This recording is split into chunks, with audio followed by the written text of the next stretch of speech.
క్రీస్తునందు మిక్కిలి ప్రియులకు దివ్యవాణి ప్రేక్షకులకు ఈ తపస్సు కాలం సందర్భముగా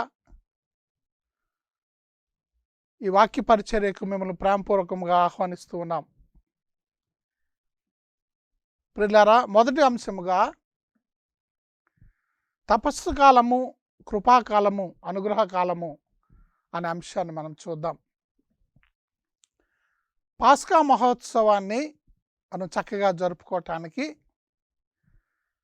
పాస్కా ఆయత్త కాలాన్ని తల్లి శ్రీ సభ మనకు దయచేసింది. ఈ పాస్కా ఆయత్త కాలంలో మనం యేసుని శ్రమలు, శిలువ మరణం, ఉత్థానం మొదలగు అంశాలను మనం ధ్యానం చేయాలి. ఈ విధంగా ధ్యానం చేస్తూ మనం క్రీస్తుని పునరుత్థానానికి, పాస్కా మహోత్సవానికి సిద్ధం కావాలి. ఈ తపోకాలము విభూతి బుధవారంతో ప్రారంభమై పెద్ద బేస్తవారము దైవార్చన గడియల ముగింపు వరకు, అనగా పెద్ద బేస్తవారము దివ్యబలి ప్రారంభమయ్యే దానికి ముందు ముగుస్తుంది. అటు తర్వాత మనం పాస్కా త్రయాహాన్ని, పెద్ద బేస్తవారము, శుభ శుక్రవారము, పాస్కా మహోత్సవాన్ని కొనియాడుతాం. ప్రియులారా, ఈ 40 దినముల పాస్కాయత్త కాలాన్ని తపోకాలము అంటాము, శ్రమల కాలము లేదా పాటుల కాలము అంటాము, పాస్కా ఆయత్త కాలం అంటాము. ఈ విధంగా వివిధ పేర్లతో దీన్ని పిలుస్తాం. యేసు ప్రభువు 40 దినాల పాటు తపస్సు చేశారు తన పరిచర్యకు ముందు. వారిని అనుసరిస్తూ మనం చేస్తున్నటువంటి ఈ 40 దినాల ఆయత్త కాలాన్ని, పాస్కా ఆయత్త కాలాన్ని మనం తపోకాలము లేదా తపస్సు కాలం అని అందుకే పిలుస్తాం. రెండవదిగా ఈ కాలంలో మనము యేసు ప్రభుని శ్రమలు, పాటులను ధ్యానం చేయాలి. అందుకే దీనిని శ్రమల కాలము లేదా పాటుల కాలము అని పిలుస్తాం. మూడవదిగా మనము పాస్కా మహోత్సవానికి ఆయత్త పడుతున్నాం కనుక దీన్ని పాస్కా ఆయత్త కాలము అంటాం. ఈ విధంగా వివిధ పర్యాయ పదాలతో ఈ తపస్సు కాలాన్ని మనం పిలుస్తాం. ప్రియులారా, ఈ తపస్సు కాలాన్ని ఆంగ్లంలో లెంట్ అంటారు. ఈ లెంట్ అనేటువంటి పదము పాత ఆంగ్ల భాష నుంచి లెంగ్టన్ అనే పదము నుంచి దీన్ని తీసుకోవటం జరిగింది. లెంగ్టన్ అంటే స్ప్రింగ్ టైం, వసంతకాలము అని అర్థం. పాశ్చాత్య దేశాల్లో వసంతకాలం ఆరంభమయ్యేదానికి ముందర చెట్లన్నీ ఆకులు రాల్చి మోడు బారి జీవము లేనట్లు కనిపిస్తాయి. కానీ ఎప్పుడైతే పాస్కా కాలం, తపస్సు కాలం, వసంతకాలం ఆరంభం అవుతుందో చెట్లన్నీ మరి జీవముతో, ఇంకా చివరి కొమ్మ నుంచి మొత్తం చెట్టంతా ఆకులు, పుష్పాలతో కలకలాడుతూ మనం చూస్తాం. ఈ విధంగా చెట్లన్నీ వర్ధిల్లుతూ ఉంటాయి. ఇదే రీతిని ఈ పాస్కా ఆయత్త ఆచరణ ద్వారా మన ఆత్మలన్నీ తిరిగి నిండు జీవాన్ని పరిశుద్ధాత్మ అభిషేకంలో పొందాలి. ఆ విధంగా పరిపూర్ణంగా మనం జీవాన్ని కలిగి ఉండాలని ఈ పాస్కా ఆయత్త కాలాన్ని మనం చేస్తూ ఉన్నాం. జర్మనీ భాషలో లెంట్ అంటే ఫాస్టింగ్ టైం, ఉపవాస సమయము లేదా ఉపవాస కాలము అనే అర్థం. ఈ తపస్సు కాలంలో మనం ముఖ్యంగా ప్రార్థన, ఉపవాసము, దాన ధర్మాలు చేస్తూ ఉంటాం. ప్రియులారా, తపస్సు కాల చరిత్రను మనం ఒకసారి పరిశీలన చేస్తే ప్రథమ క్రైస్తవులు తమ క్రైస్తవ విశ్వాసానికి మూలమైనటువంటి, ఆరాధనకు మూలమైనటువంటి పాస్కా మహోత్సవాన్ని కడు భక్తి శ్రద్ధలతో, సరైనటువంటి సిద్ధపాటుతో జరుపుకోవాలని నిర్ణయించుకున్నారు. అందుకుగాను క్రీస్తు శకం 325లో నైసియా మహాసభలో అందులో పేర్కొనబడినటువంటి చట్టాల్లో 40 దినాల పాటు ఈ ఉపవాస ప్రార్థన దాన ధర్మాల సమయాన్ని సిద్ధపాటు కాలంగా, పాస్కాయత్త కాలంగా నిర్ణయించడం జరిగింది. అప్పటి నుంచి ఈ 40 దినాల పాస్కా ఆయత్త కాలాన్ని మనము కొనియాడుతూ ఉంటాం. ప్రియులారా, ఈ విధంగా మనం చూసినట్లయితే ఈ 40 అనేటువంటి సంఖ్య ఎంతో ప్రాముఖ్యత గలది గాను, ఎంతో పవిత్రమైనటువంటిది గాను పరిశుద్ధ గ్రంథంలో మనకు పేర్కొనబడ్డది. ఉదాహరణకు బైబిల్ పరంగా కొన్ని ఆధారాలను మనం చూసినట్లయితే నోవా కాలంలో జలప్రలయం వచ్చింది. 40 దినాల పాటు ఈ జలప్రలయం వచ్చింది. 40 దినాల తర్వాత ముగిసింది. ఆదికాండము 7వ అధ్యాయము 17వ వచనము, 8వ అధ్యాయం 6వ వచనం. యాకోబు మరణించగా ఆయన కుమారుడైనటువంటి యోసేపుడు తన తండ్రి శరీరమునకు 40 దినాల పాటు సుగంధ లేపనాలతో అభిషేకం చేయించాడు. ఆదికాండము 50వ అధ్యాయం 3వ వచనం. అదేవిధంగా మోషే ప్రభువుతో 40 దినాల పాటు 40 పగళ్ళు 40 రాత్రులు ప్రభుతో పాటు కొండ మీద ఉండి ప్రార్థన చేసి 10 ఆజ్ఞల పలకలను తెచ్చాడు. నిర్గమకాండము 34వ అధ్యాయం 28వ వచనం. కనానుకు వేగు వెళ్ళినటువంటి ఇశ్రాయేలీలు 40 దినాల తర్వాత తిరిగి వచ్చారు. సంఖ్యాకాండము 13వ అధ్యాయము 25వ వచనం. ఇశ్రాయేలీల తరపున మోషే తండ్రి దేవుని ప్రార్థిస్తూ విన్నపాలు చేస్తూ వారిని హతమార్చకుండా, వారికి ఎట్టి కీడు చేయకుండా ఉండడానికి గాను 40 దినాల పాటు ప్రార్థన చేశాడు. ద్వితీయోపదేశకాండము 9వ అధ్యాయం 25వ వచనం. 40 దినాల పాటు ఫిలిస్తీయుడైనటువంటి గొలియాతు ప్రతిరోజు ఇశ్రాయేలును కవ్వించాడు. 1 సమూయేలు గ్రంథము 17వ అధ్యాయం 16వ వచనం. ఎలియా ప్రవక్త రొట్టె తిని నీరు త్రాగిన తర్వాత దేవుని కొండ అయినటువంటి హోరేబును చేరడానికి 40 దినాల పాటు ప్రయాణం చేశాడు.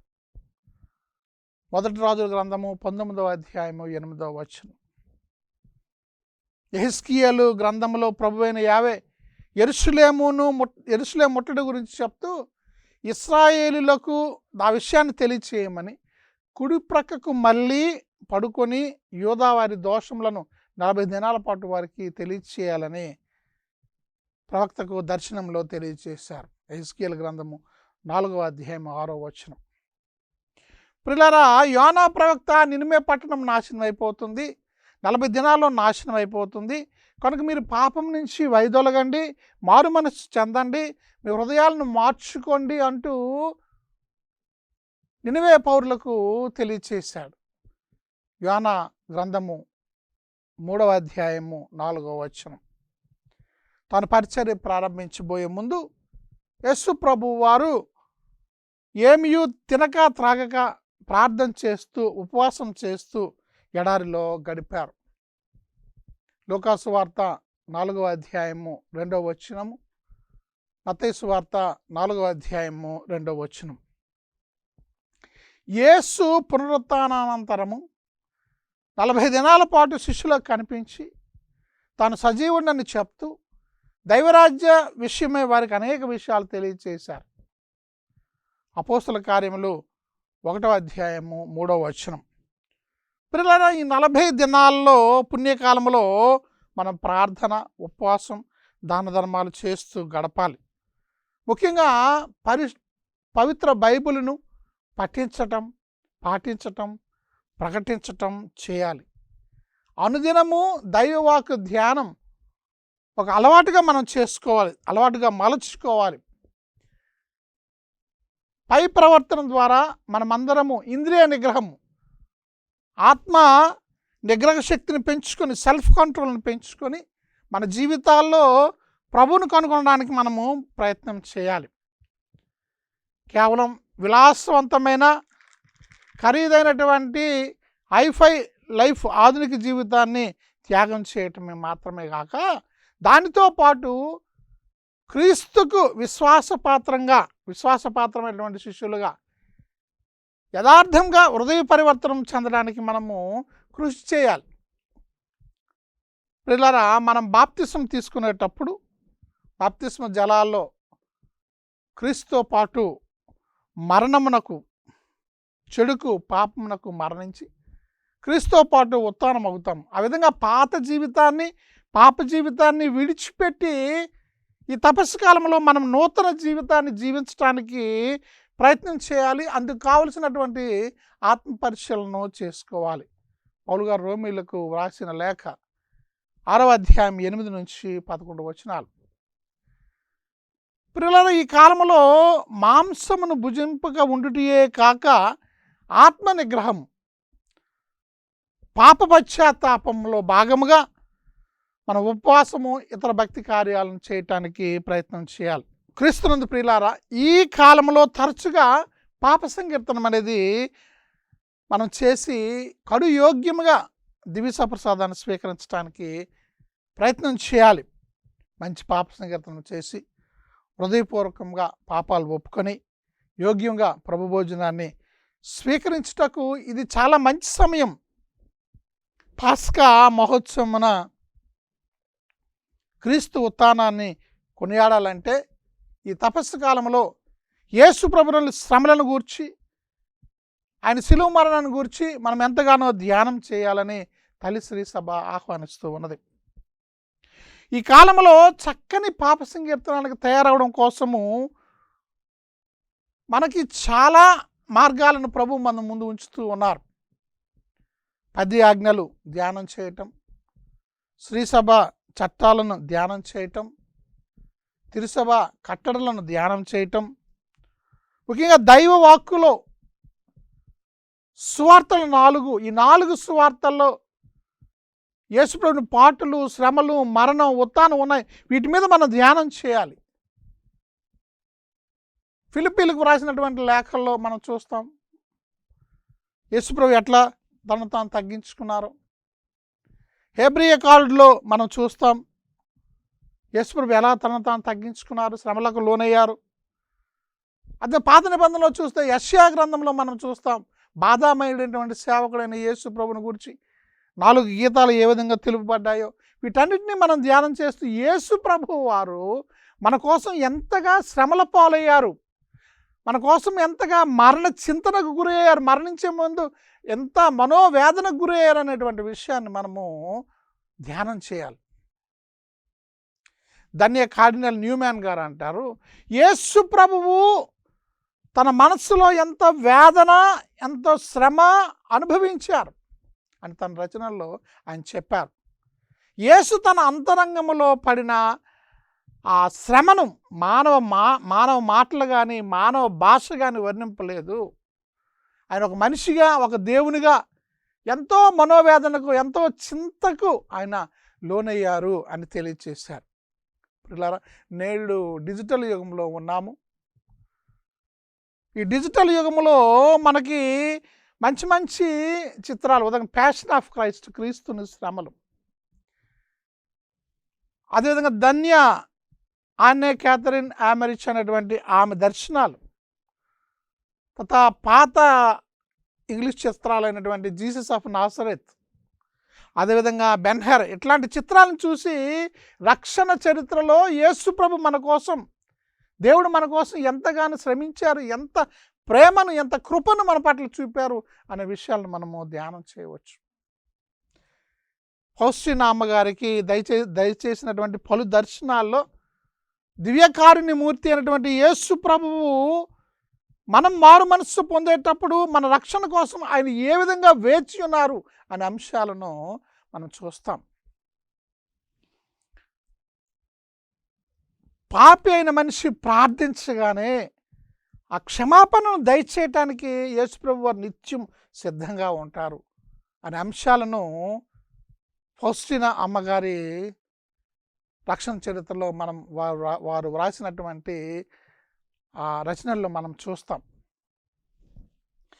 నీవు పాపోచ్చారణకు వెళ్ళేటప్పుడు, అంటే పాప సంకీర్తనం చేయటానికి వెళ్ళేటప్పుడు నమ్మకంతో విశ్వాసంతో పాప సంకీర్తన చేసేటప్పుడు ఆ దివ్యకారుణ్యమూర్తి హృదయం నుంచి రక్తము నీరు స్రవించి జీవపు ఊటగా నీ ఆత్మపై కుమ్మరించబడుతుంది.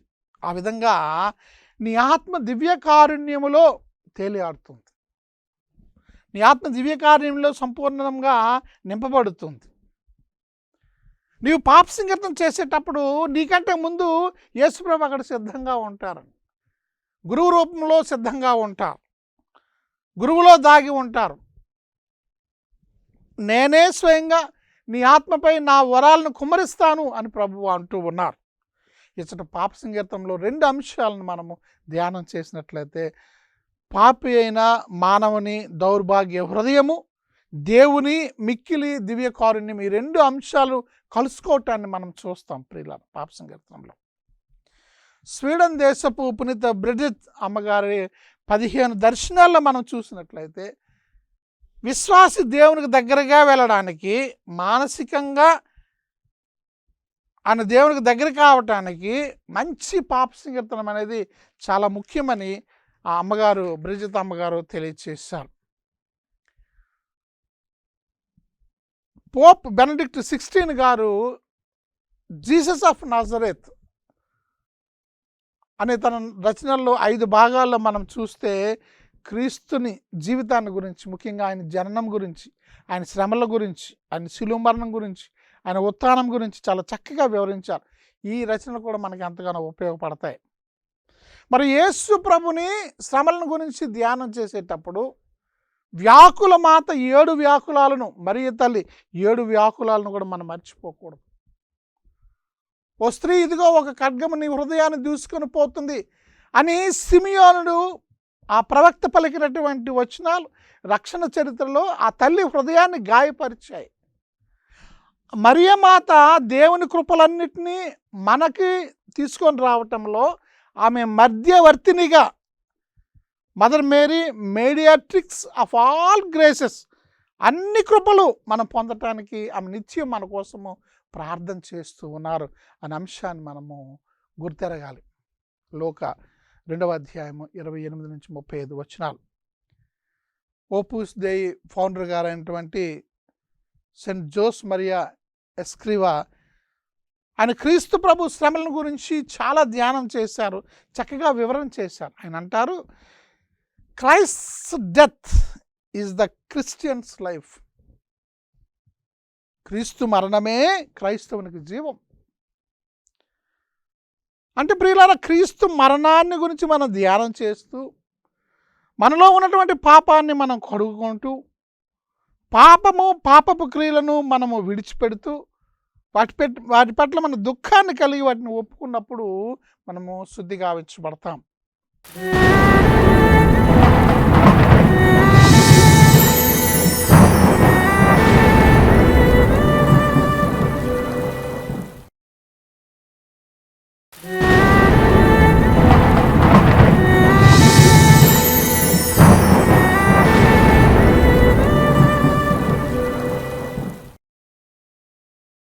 క్రీస్తు పాపం పైన, మరణం పైన విజయాన్ని సాధించారు.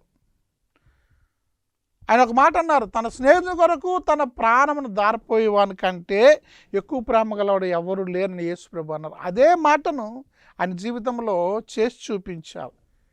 యోహాను సువార్త 15వ అధ్యాయం 13వ వచనం.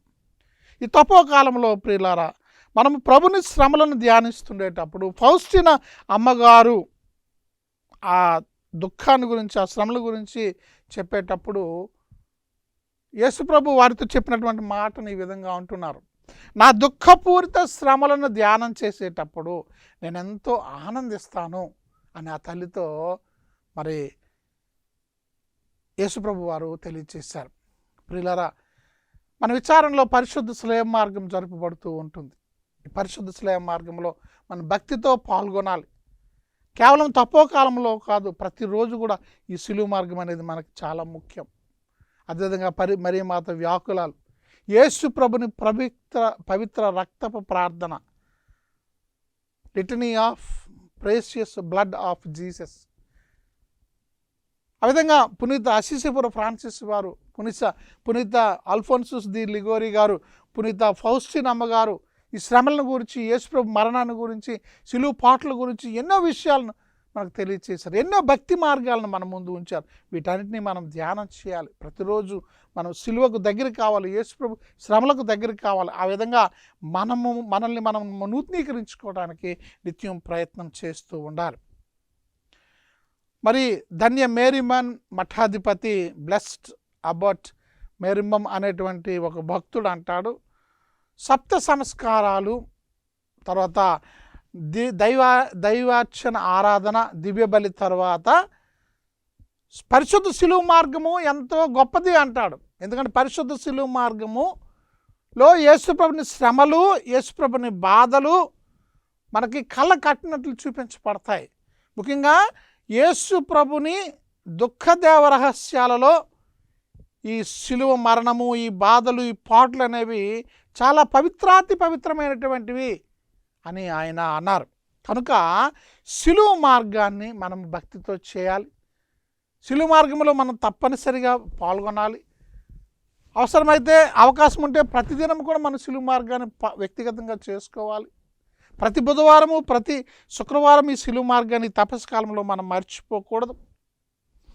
ప్రియులారా, యేసు ప్రభుని పవిత్ర రక్త ప్రార్థన అది కూడా మనము జీవితాంతం చేయటానికి, ప్రతిరోజు చేయటానికి మనం నిత్యము ప్రయత్నిస్తూనే ఉండాలి. ఇంకా మనం చూసినట్లయితే జపమాల ప్రార్థన మనం మర్చిపోకూడదు.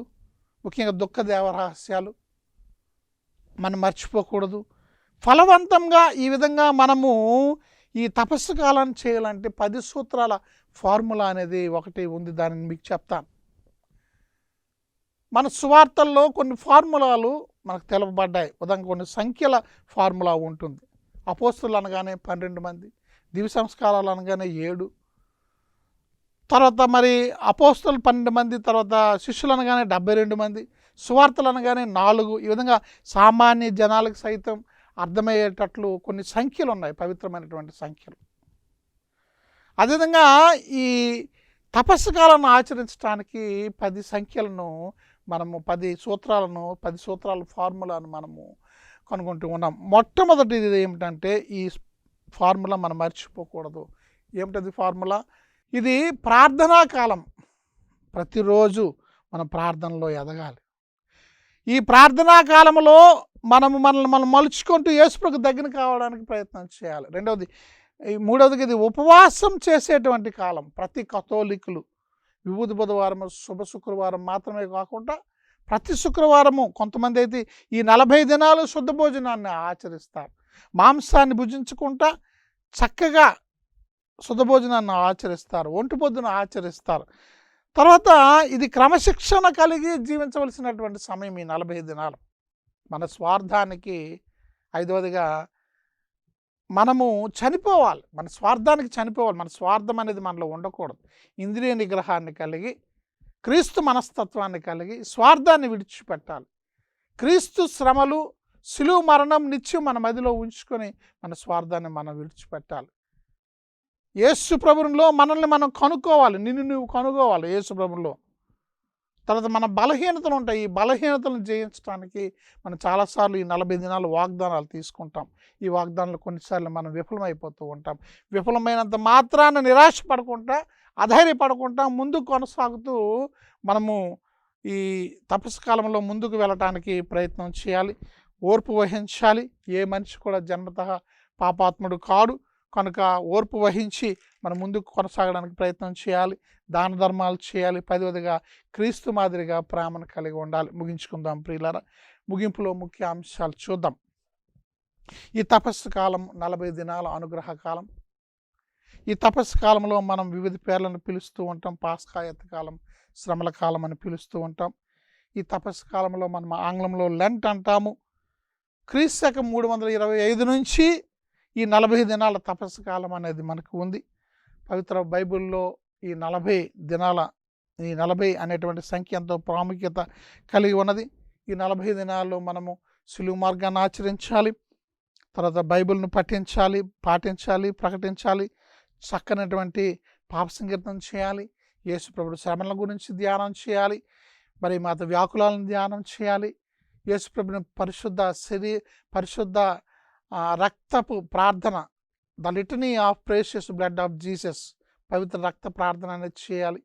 ఈ విధంగా ఉపవాసము, ప్రార్థన, దాన ధర్మాలు చేస్తూ ఈ 40 రోజుల అనుగ్రహ కాలాన్ని మనము దేవుని కృపతో నింపబడడానికి ప్రయత్నం చేద్దాం. దేవుడు తన కృపలో మేము ఆశీర్వదించుదురుగాక. పిత, పుత్ర, పరిశుద్ధాత్మ నామమున ఆమేన్.